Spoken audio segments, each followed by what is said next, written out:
اب سر سود کو بڑھا دیا اور لے کر ایک وقت پہ 2 سال تقریباً پہلے 22% تک لے کے چلے گئے اسٹیٹ بینک کا پالیسی ریٹ. اس کے نتیجے میں انویسٹمنٹ تو کم ہونا ہی تھا، اور خاص طور پہ جو ماڈرن سیکٹر ہے، کارپوریٹ سیکٹر وغیرہ میں بھی بہت واضح طور پر کمی آئی ہے.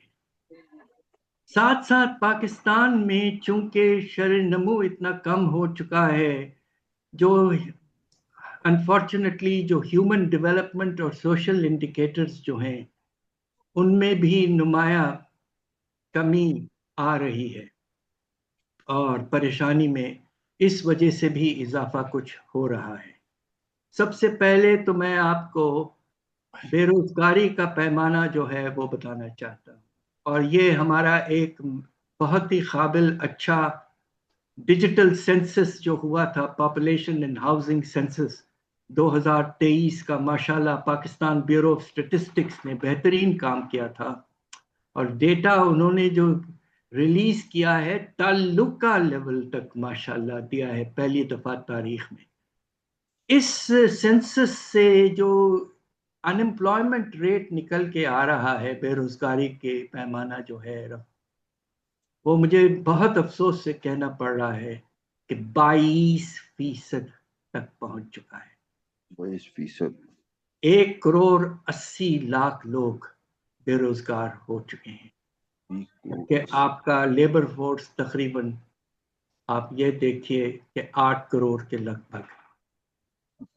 اس طرح کی سٹیٹسٹک میں نے پاکستان میں پچھلے 35 سال سے ریسرچ کیا ہے، بے شمار کتابیں لکھی ہیں وغیرہ، میں نے کبھی اس طرح کا سٹیٹسٹک نہیں دیکھا ہے.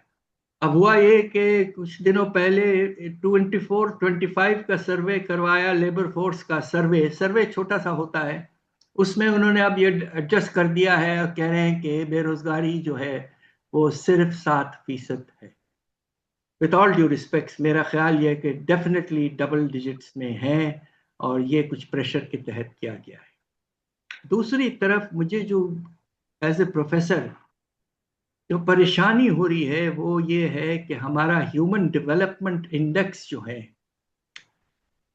جس میں 3 چیزیں ہوتی ہیں، تعلیم، صحت اور فی کس آمدنی، اس میں پاکستان بہت تیزی سے گرتا جا رہا ہے. ایک وقت ایسا تھا کہ پاکستان کی رینکنگ جو ہے تقریباً 180 سے 190 ملکوں میں 130 کی رینج میں تھی، مڈل میں تقریباً میں تھا، کچھ نیچے تھا، مگر ہمارا ہیومن ڈیولپمنٹ انڈیکس کا level United Nations Development Programme جو کرتا ہے وہ کہہ رہا تھا کہ پاکستان مڈل لیول پہ ماشاءاللہ پہنچ چکا ہے. یہ 90s کی بات کر رہا ہوں میں آپ سے، لیٹ 90s. اب پوزیشن یہ ہے کہ اس سال جو آیا ہے، اور پچھلے کچھ سالوں سے یہ ٹرینڈ نظر آنے شروع ہو گیا تھا کہ پاکستان نیچے جا رہا ہے، بہت تیزی سے نیچے جا چکا ہے، اور آج پوزیشن یہ ہے کہ پاکستان 193 کنٹریز میں پاکستان کی رینکنگ 168، اور اب ہم low level of human development میں جا چکے ہیں، گر گئے ہیں from medium to low level of human development. ان 3 جو آپ کے انڈیکیٹرز ہیں، تعلیم، صحت اور فی کس آمدنی، سب سے زیادہ پریشان کن جو کمی آئی ہے وہ تعلیم میں. اور سینسس نے، پاپولیشن اینڈ ہاؤسنگ سینسس نے 2 بہت ہی اہم میگنیٹیوڈز پیش کیے ہیں. 2023 کا سینسس جس کا میں نے ذکر کیا ہے، اور وہ یہ ہے کہ جو بچے اسکول نہیں جا رہے ہیں ان کی تعداد جو ہے وہ تقریباً 2.5 کروڑ ہو چکی ہے، 40% سے زیادہ. یہ حیرت انگیز سٹیٹسٹک ہے، یہ بھی بہت ہی پریشان.